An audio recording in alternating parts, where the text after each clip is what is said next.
The year is 2018. The place is a bar in San Francisco. Not a dive bar. A place with low lighting and high prices, where cocktails have names like The Alchemist's Regret. A man sits at the bar. His name is Julian Croft. He's a gin maker, not a hobbyist, a fanatic.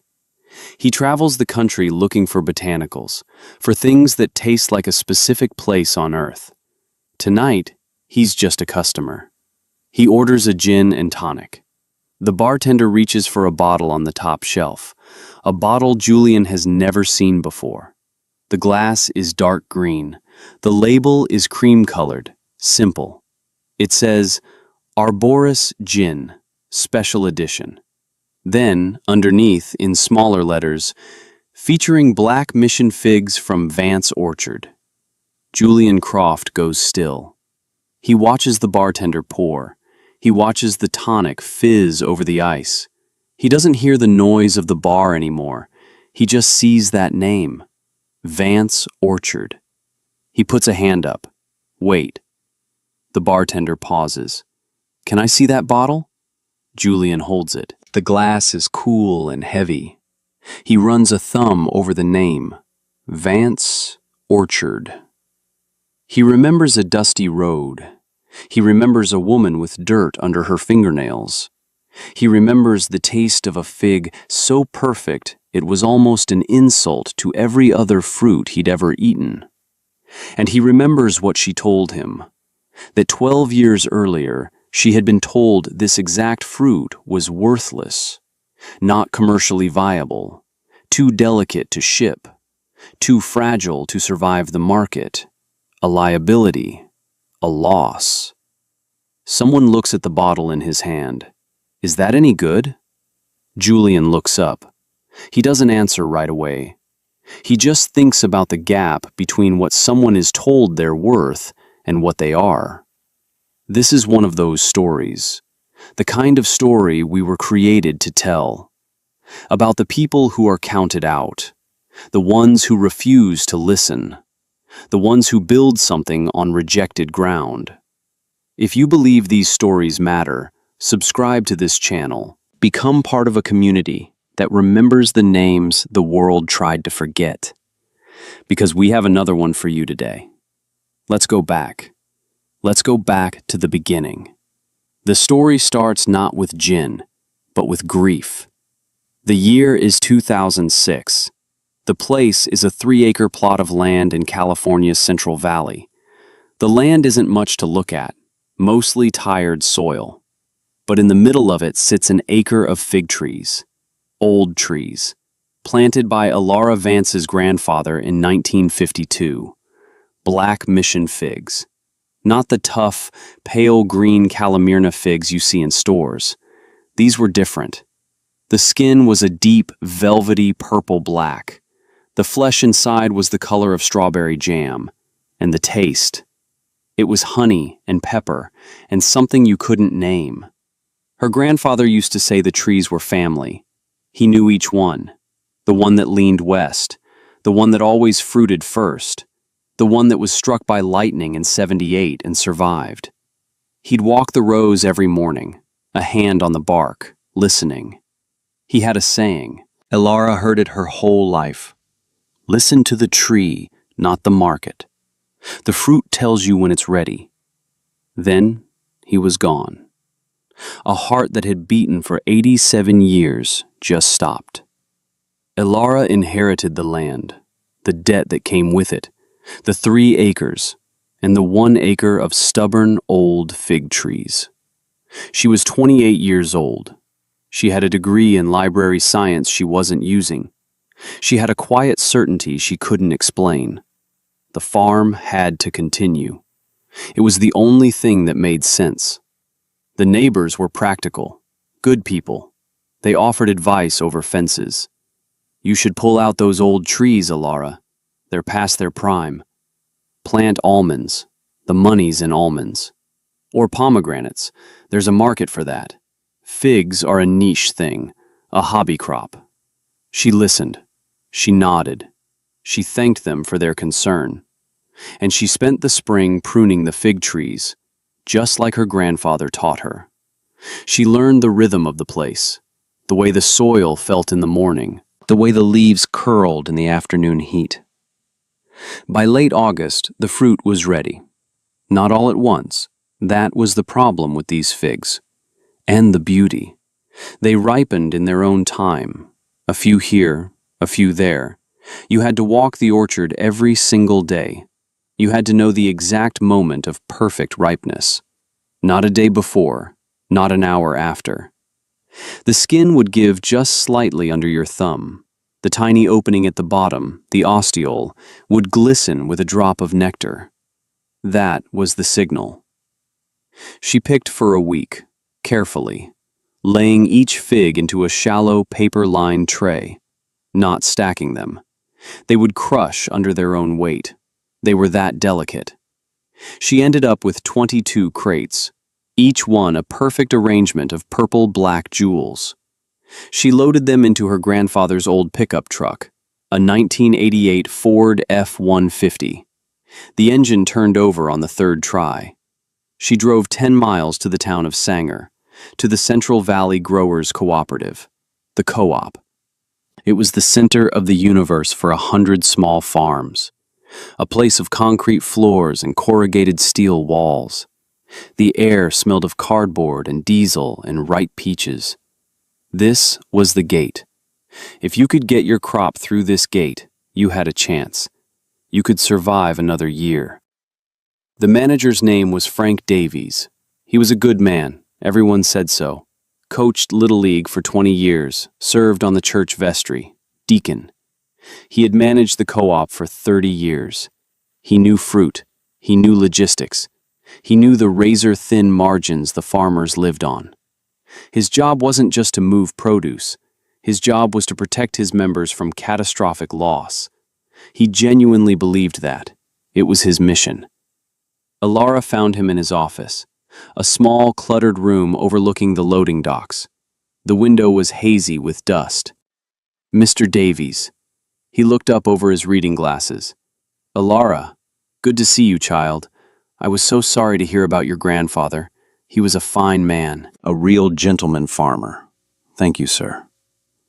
He took his glasses off, polished them with his handkerchief. What can I do for you? I brought my figs. I'd like to sell them through the co-op. Frank Davies put his glasses back on. He looked out the window at her old truck. He could see the corner of a crate in the back. He sighed, a soft, gentle sound. It was a sigh of profound kindness, and that was the most dangerous thing in the room. Let's go take a look. They walked out into the brilliant, hot sun. The air was buzzing with forklifts and shouting men. Alara lowered the tailgate. Frank Davies peered into the first crate. He was silent for a long time. He reached in. His hands were thick and calloused, but his touch was gentle. He picked up a single fig, held it in his palm. He looked at the color, the texture of the skin. He brought it to his nose and inhaled. Well now. He said it so quietly she almost didn't hear him.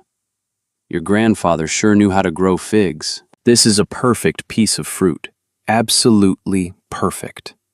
Alara felt a wave of relief. She had done it. She had honored her grandfather's work. Then he placed the fig carefully back in the crate, as if it were a Fabergé egg, and he looked at her. Not with contempt, not with anger, with a deep, paternal sadness. I can't take them, Alara. The words hung in the hot air. What? I can't take them, I'm sorry. But you just said they were perfect. They are, that's the problem. He leaned against the truck. He folded his arms. He looked like a man about to explain a painful but necessary truth. Let me tell you how this works. Your figs go from here into a refrigerated truck. That truck drives for 2, maybe 3 days. It goes to a distribution center in Chicago, or Dallas, or Seattle. Men unload it. Men who are in a hurry. They stack the crates in a warehouse. Then they get loaded onto another truck. They go to a grocery store. They sit in a back room. Then a teenager, making $8 an hour, puts them on a shelf, under fluorescent lights. He gestured to the fig in the crate. This beautiful, perfect thing you've grown? Its skin is as thin as paper. By the time it gets to Chicago, it will be a box of mold and sour juice. It will collapse on itself. It won't survive the journey. The grocery store will refuse the shipment. The co-op will eat the loss, which means you will eat the loss. Ilara just stared at him. But other farms sell figs. They sell calamurnis, tougher skin, less sugar. They can handle the trip. They're a commercial product.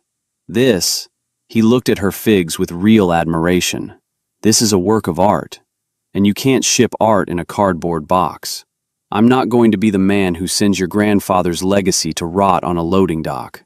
I won't do it. It would be irresponsible. It would be setting you up to fail.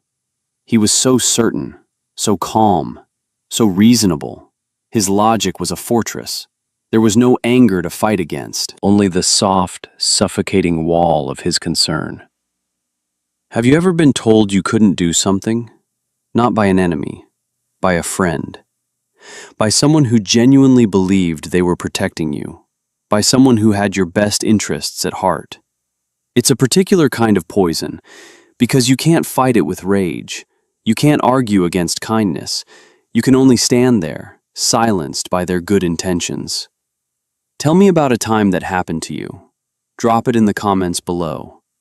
Because what Ilara Vance did next is for anyone who has ever been kindly, gently, and lovingly told to give up. She didn't argue. She didn't cry. She didn't plead.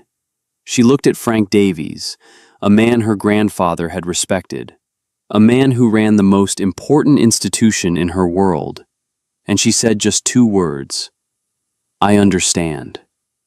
She closed the tailgate, got back in the truck, and drove away.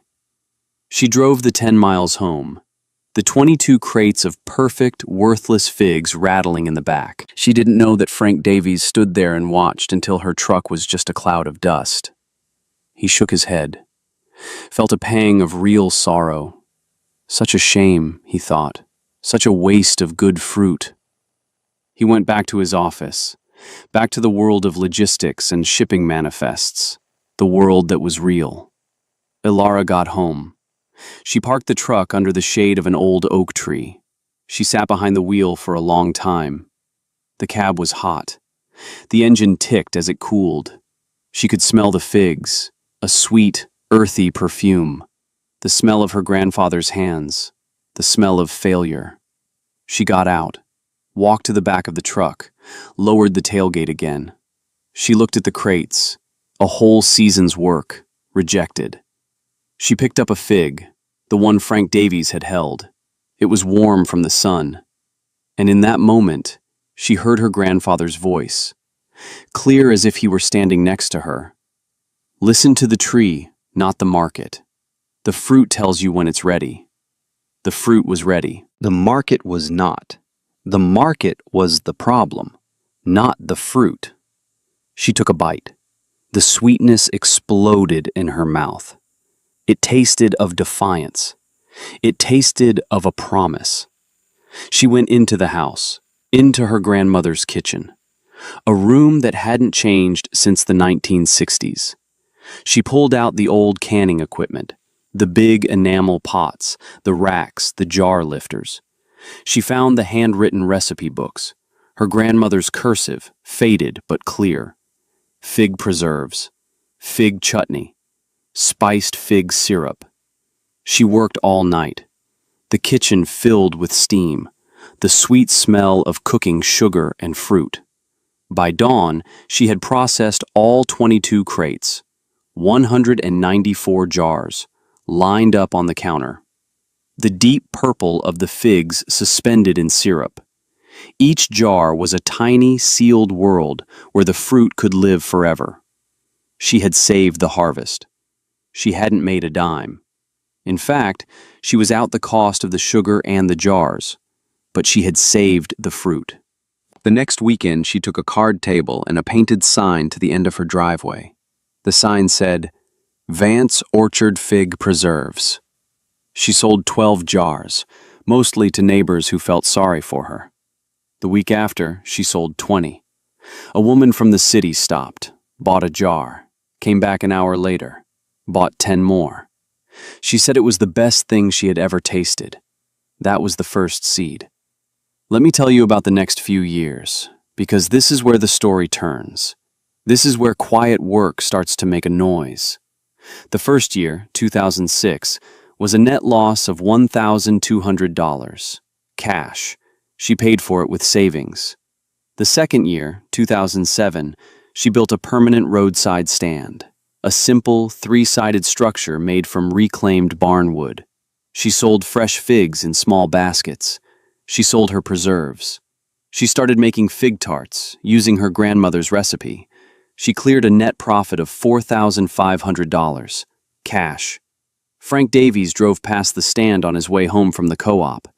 He saw the cars pulled over. He saw Alara, her hands dusty with flour, talking to a customer.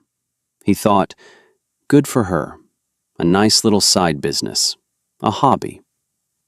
The third year, 2008, the food blogger came. Someone from San Francisco with 50,000 readers. He wrote a post, "The Church of the Black Mission Fig." He described the taste of her preserves as a religious experience. The next Saturday, the cars were lined up for a quarter-mile down the road. She sold out by 10 a.m. Net profit for the year, $22,000. Cash. She didn't buy a new truck. She didn't renovate the house. She invested in the business. She bought a small, commercial-grade kitchen setup, stainless steel tables, a 6-burner stove, a 20-quart mixer, all used, all paid for with money she earned. Cash. The fifth year, 2010, she hired her first employee, a high school kid from the next farm over, to run the stand while she worked in the kitchen. She perfected a new product, fig balsamic vinegar. It took her 6 months of trial and error. It was a hit. Net profit, $58,000. Cash. She still had the same 3 acres, the same 1 acre of fig trees. She hadn't expanded. She had deepened. She was proving a different kind of math. The co-op model was about volume, acres and tons. Her model was about value, ounces and dollars. Frank Davies heard about her success at the Rotary Club meetings. He saw her name in a local newspaper article about agritourism. He felt a strange mix of pride and confusion. He couldn't make the numbers work in his head. How could 1 acre of figs generate that kind of income? It didn't fit the model. It defied the logic of the system he had spent his life perfecting. He was a good man. He was happy for her. But there was a small, quiet part of him that felt a sense of unease. A sense that the world he understood was changing in ways he couldn't control. He was a witness, watching from a distance. The witness who watches is its own form of justice. They don't have to apologize. They just have to see. They have to watch the thing they said was impossible become real. By 2012, Alara's business was no longer a hobby. It was an institution. People planned their vacations around the fig harvest. Chefs from Sacramento and the Bay Area made pilgrimages to her farm stand. She had a mailing list. She shipped her preserves all over the country, in special insulated boxes, a shipping solution she designed herself. She had solved the problem Frank Davies told her was unsolvable. Not by changing the fruit, by changing the context. She didn't try to fit her art into his cardboard box. She built a better box. And that is when Julian Croft appeared. He didn't call. He didn't email. He just showed up. On a Tuesday afternoon in September, he drove a dusty black pickup truck, a much newer model than hers. He got out. He was tall and thin, with the intense, restless energy of an obsessive. He walked into the farm stand, bought 1 small basket of fresh figs, paid for it, walked over to a picnic table, and ate one. Ilara watched him from the counter. She was used to seeing people taste her figs for the first time. There was always a moment of surprise, a widening of the eyes. But this was different. Julian Croft closed his eyes. He didn't chew right away. He just let the fig rest on his tongue. His face was a mask of concentration, like a bomb disposal expert trying to understand a complex device. He was deconstructing it, identifying the notes, the honey, the pepper, the undertone of minerals from the soil. He finished the first fig, opened his eyes, and ate a second one, then a third. He finished the entire basket, then he walked back to the counter. He looked at Ilara. "Who grew these?" "I did." "Who planted the trees?" "My grandfather, in 1952. He nodded slowly. "Of course. That's what I'm tasting. Time." "My name is Julian Croft. I make gin." Ilara had heard of him. Arboris Gin, a small cult brand, famous for its use of unusual, locally sourced botanicals. "I have a proposition for you. I want to buy your figs." "I'm sorry, I don't sell wholesale." "I know. I don't want to sell them in a store. I want to put them in a bottle." He explained his idea. A special edition gin, distilled with her Black Mission figs. A gin that would taste like this specific acre of land. He didn't want to ship the figs. He knew they were too delicate. "I'll bring my equipment here. A small, portable copper still. We'll macerate the figs the day they're picked. Capture the flavor at its absolute peak. Right here, on your farm." He wanted to jar them on the spot, but with alcohol, not sugar. Ilara was skeptical. She had built her business on caution, on self-sufficiency. No debt, no partners, no asking for permission. She had been hurt by the system once. She had no desire to re-enter it. "Why?" she asked. "Why go to all that trouble?" Julian leaned on the counter. He looked out at the orchard. "Because I've spent the last 10 years of my life searching for flavors that have a story. Most things you buy today, they're designed to be consistent. An apple in California tastes exactly like an apple in New York. They've engineered the story out of it. They've engineered out the risk, the fragility. But the fragility is where the character is." He looked at her. "Your figs taste like they have a story. They taste like your grandfather. They taste like your refusal to pull them out. That's a flavor you can't fake. I don't want to just buy your fruit, Miss Vance. I want to partner with your story." She thought about it for a week. She talked to her lawyer. She talked to the old oak tree in the front yard. She did the math. The deal he was offering was fair, more than fair. But it wasn't about the money. It was about the principle. Her grandfather's words came back to her. Listen to the tree, not the market. For years, she thought that meant she had to protect the trees from the market, keep them separate. But maybe she had misunderstood. Maybe it meant you had to find a market that was worthy of the trees, a market that would listen, a market that would come to you. She said yes. That winter, they finalized the deal. The next harvest, in August of 2013, Julian Croft drove 400 miles from his distillery on the coast. He brought his equipment. A beautiful, gleaming copper still that looked like something out of a Jules Verne novel. They set it up in her barn. For 2 weeks, they worked side by side. Ilara and her small crew would pick the figs at dawn. By mid-morning, the figs were in the maceration tanks with the base spirit. The barn filled with the heady aroma of juniper and ripe fruit. It was the beginning of a partnership that would change both their businesses. The Vance Orchard edition of Arboris Gin was released the following spring. It sold out in a month. It won awards. It put Ilara's farm on a national map. But that's not the end of the story, because we have to go back to the beginning. We have to go back to Frank Davies. The year is now 2016, 10 years after he told Alara her figs were worthless. Frank is still the manager of the co-op. He's thinking about retirement. His world is much the same. Trucks in, trucks out. The margins are even thinner now. Water costs are up, fuel costs are up. It's a tough business. He still drives past Vance Orchard. He doesn't call it a farm stand anymore.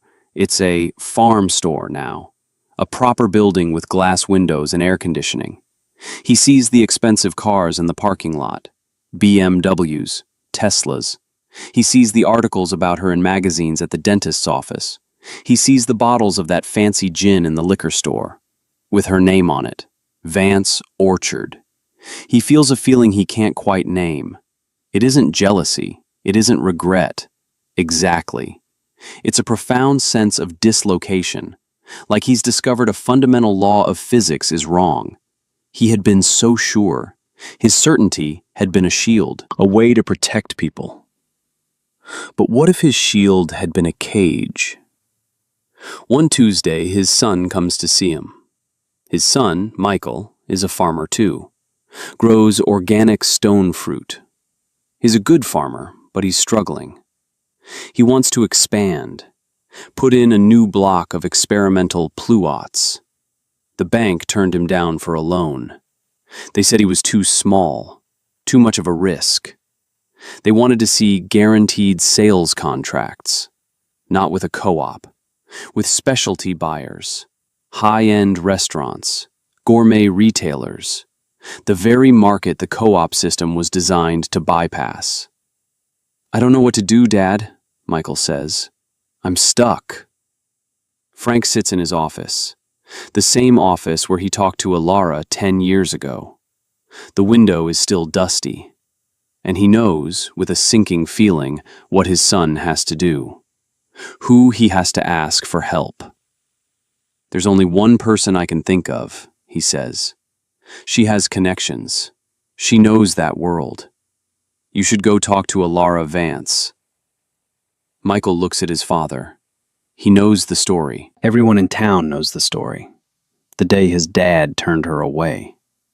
"Are you serious?" Frank Davies looks out the window at the loading docks, at the big trucks and the pallets of identical, durable, shippable fruit. He looks at the system he has given his life to. "Yes, I'm serious. Go ask her. Tell her I sent you." So Michael goes. He drives to her farm. He finds Alara in the orchard, checking the drip irrigation lines. She listens patiently. She doesn't say much.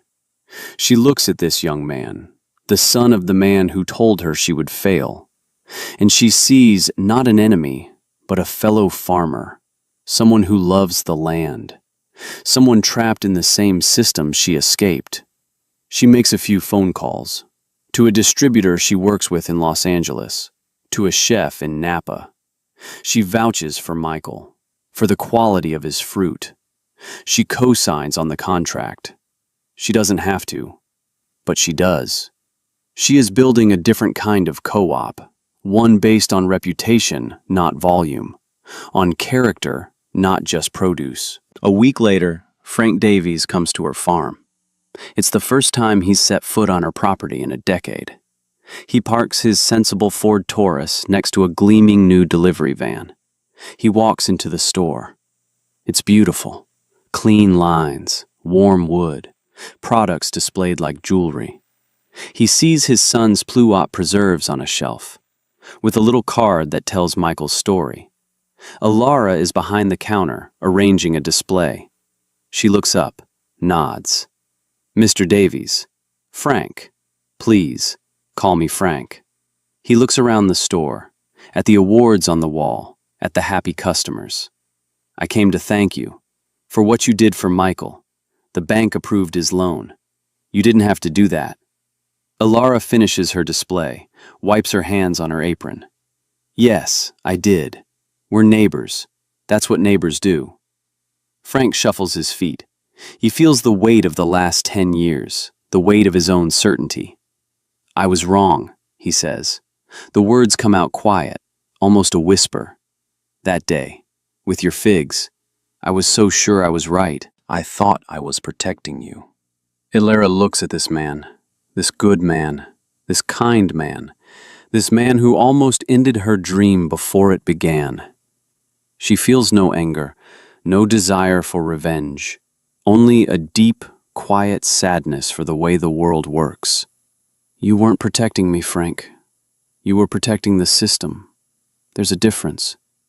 My figs didn't fit your system, so you told me the figs were the problem, but the system was the problem. It's too slow, too big. It breaks anything that's fragile. She picks up a jar of her preserves, holds it out to him. The solution wasn't to grow tougher fruit.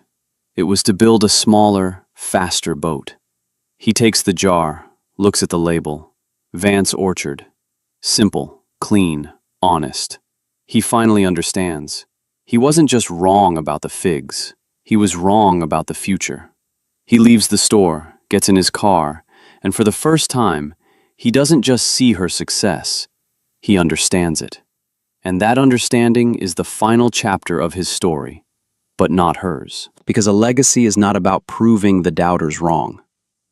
It's about what you build for the people who come after you. Ilara Vance is still on her 3 acres. She never bought more land. But her influence grew. She started the Fragile Fruit Project, a grant for farmers under 30 who want to grow heirloom varieties.